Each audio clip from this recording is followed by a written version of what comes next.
কিভাবে চাকরিতে খুব দ্রুত ভালো করা যায়।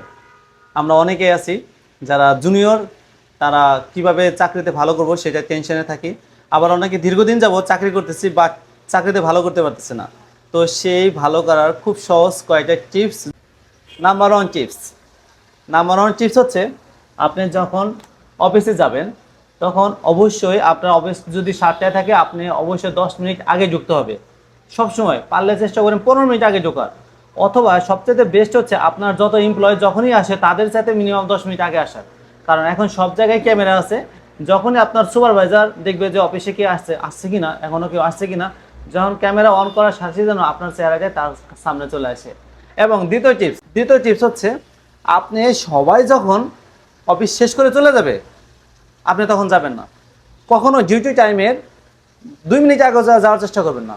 আরও চেষ্টা করবেন ডিউটি টাইম শেষ করার পরও আধা ঘন্টা 1 ঘন্টা থাকার অফিসে।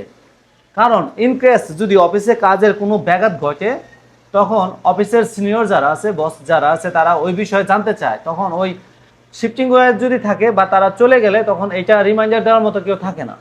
তখন যদি আপনি ওখানে থাকেন, তখন বসের কাছে কিন্তু আপনি চলে গেলেন, তখন আপনি এটা ব্রিফ করতে পারবেন এবং আপনার কাজের কোয়ালিটি সম্পর্কেও আপনি জানতে পারবেন। এবং বসেরাও সবসময় এটা দেখতে থাকবে যে সবাই চলে যায়, বাট এই ছেলেটা, আমার এই এমপ্লয়িটা সবার শেষে যায়। তো এই জায়গায় দুইটা মার্ক পেয়ে গেলেন। 3 নাম্বার হচ্ছে কন্ডিশন হচ্ছে, আপনি যখন আপনার যে জায়গায় বসবেন আপনি কারো ধার ধারবেন না। আপনার কাজগুলো আপনি নিজে গুছিয়ে নেবেন, যেমন স্টাফলার, আপনার অফিসে গুছানো, পরিষ্কার পরিচ্ছন্নতা, আপনার যেটুকু কাজ আপনি নিজে নিজে করে নেবেন। এটাতেও আপনার কি হবে, আপনার আশেপাশে সবাই আপনার প্রতি খুশি থাকবে। এখন বলবো খুব গুরুত্বপূর্ণ একটা টিপস।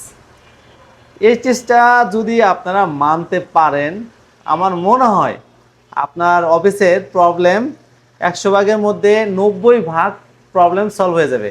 আপনার বেতন যদি মনে হয় 30,000 টাকা, একটা অংশ আপনি বস আর কলিগদের জন্য রেখে দিবেন। এটাকে বলে মার্কেটিং পলিসি। বাই, যে কোনো বিজনেস ডেভেলপ করার জন্য আপনি মার্কেটিং করতে হয়। মার্কেটিংয়ে প্রায় বিজনেসের প্রফিটের 50% আপনি খরচ করতে হয়। তো আপনার চাকরিতে যদি আপনি ভালো করতে চান, সেক্ষেত্রে যদি আপনি একটা অংশ বেতন থেকে একটা অংশ যদি আপনি রেখে দেন আপনার বসকে খুশি করার জন্য, তাহলে কিন্তু আপনি এটা হচ্ছে একদম মূল সূত্র। এটা যদি আপনি দিতে পারেন, আপনি সফলতা নিশ্চিত। পৃথিবীর যে প্রান্তে সকল জায়গায় সূত্র একটাই, আপনার যা বেতন পাবেন তার একটা অংশ বসের জন্য রেখে দিবেন। প্রতি মাসে বসের খোঁজ নিতে হবে, বসের ফ্যামিলিতে যেতে হবে, তাদের সুবিধা অসুবিধা কি আছে না আছে সেটা আপনার নখদর্পণে রাখতে হবে। আর হচ্ছে বসে কি পছন্দ করে, বিশেষ করে বসের জন্মদিন, তারপরে